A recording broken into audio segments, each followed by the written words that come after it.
Tennessee has historically been in the top rankings of fire deaths, and over the past several years, we've been working on trying to determine why that is and to do something about it. In 2011, we started a comprehensive program, and we started focusing on the fire deaths and fire losses and fire injuries. Our program is called Focused Fire Prevention, and we're focusing resources where they matter most. And through that, we're using a lot of tools to determine what our problem is. And in Tennessee, historically, over the past 35 years, we've had one death for every 100 structure fires. And because it's so high, and because we've been concerned about that, that's been our project to work on that.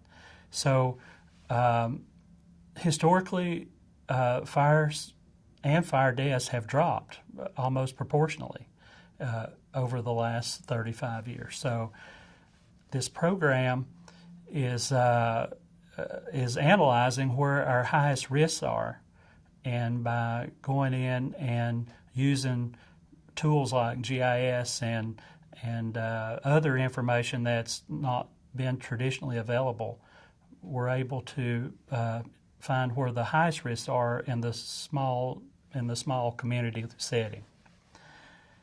So, focusing fire prevention is about us going into every community across the state, utilizing the data that's submitted by fire departments, along with all the census data and other things that are tracked through our state GIS system. And by taking that and analyzing it and determine where our highest risk areas are. These are not in census blocks anymore. These are not in counties. These are now in communities. And so every community has risk. Some communities that are even identified as high risk still have low risk individuals that live there, and vice versa. The low risk also has high risk. So through our analysis, we have identified these top areas that need fire prevention efforts. We're forecasting where potential fire deaths will happen before they happen.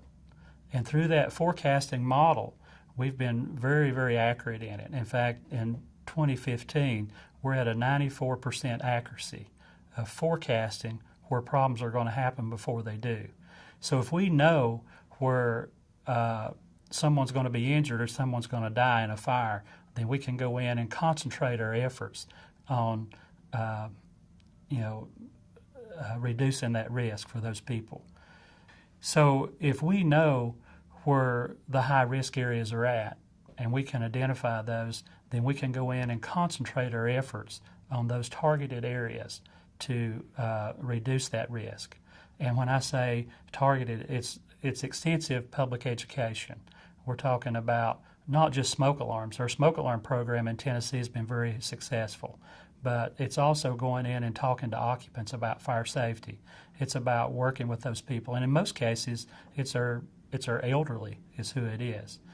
So the Get Alarm Tennessee program has been a focus of ours, and with it, we've installed in Tennessee over 100,000 smoke alarms, and those smoke alarms, we track every one of them where they're at, so we know that when there's a fire and a fire report has been turned in to the state, that we're crossing that with where we have installed smoke alarms. We send out messages to the fire department and to the locals that if that smoke alarm actually saved someone, then to report it back to us along with the details. So so far we've had 129 of those since we've started that program. We feel very good about that. We think that there's hundreds of more people that have been saved, but this 129, we have all the documentation to prove that the smoke alarms are saving lives. Now, with every fire, there's a story, and these tragic fires that have fire deaths are the ones that we try to get the story on, and we try to find out as many details as we can about it, because we know that if we can determine what those are, we can continue to educate people to reduce that risk. Working with fire departments, we're working with over 450 fire departments across Tennessee, which is more than half of them. They install the smoke alarms. All we do is provide them to them, and then we get the tracking back from them as to where they're at and how many were installed. We're using the extended life smoke alarms so we can get the maximum time out of them. The seal batteries so that they can't be tampered with, and our program has just been so successful in those areas. For us, our people who, not only the people who work at the state, but also the locals, there's so much passion involved in this program and saving lives. Focusing these efforts are so important. We also, to keep that momentum going, we have awards and incentives for fire departments that participate. It may be something as simple as a challenge coin with the Fire is Everyone's Fight logo on it. Or it may be a certificate, or it may be a plaque, or it may be public recognition. In Tennessee, our state and local politicians have really grasped this also and are really working to help support this and make this happen. It's that effort from everybody working on it that has made us successful.